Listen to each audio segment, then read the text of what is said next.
Hey guys, welcome back to another video. In today's video, I'm going to be talking about edit and release on and off, which one is better, and whether or not you guys should make a switch. Most of the things in this video will be coming from my own experience. As some of you guys may already know, around a month ago I switched to edit and release off, and recently I switched back. And with that being said, I hope you guys enjoyed this video and learned something new. If you guys haven't already, make sure to drop a like and subscribe. Anyways, let's hop into the video.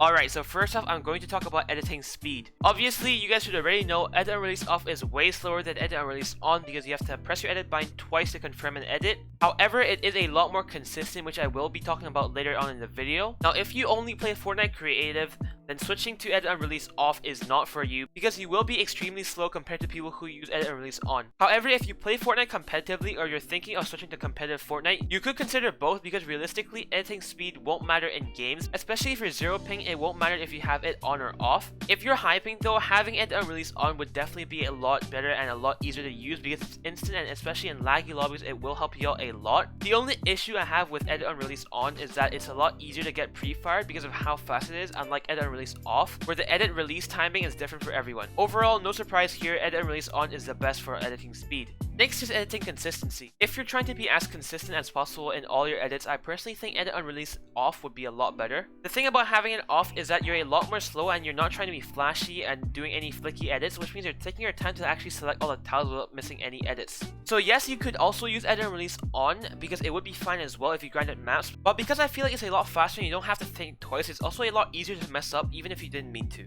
And this brings me to my next point.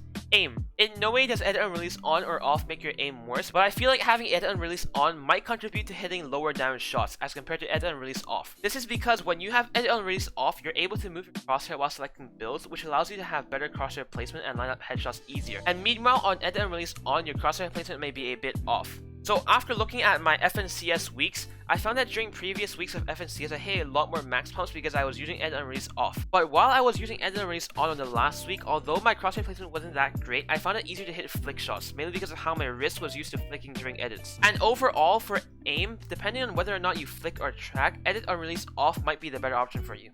And now onto the last topic, which is piece control. From my experience, boxing someone with edit and release on or off was literally the same. There was no difference at all. But when it comes to exit control, which is the ability to control pieces so you don't get boxed, edit and release on is definitely a lot better than having it off, which is one of the main reasons why I switched back. It's way easier to edit out of a box by double editing out or editing a sidewall if you have edit and release on, and also tarping away when you're low is also much easier as well. I feel that you can get used to this on edit and release off, but when there is server lag, edit and release will help exit control so much more. And that's it. I've covered the 4 points I have, and now it's up to you guys to choose whether or not you guys prefer aim, consistency, or speed and control. Anyways, I hope you guys enjoyed this video and found it useful. If you guys did, please drop a like down below and subscribe if you guys are new.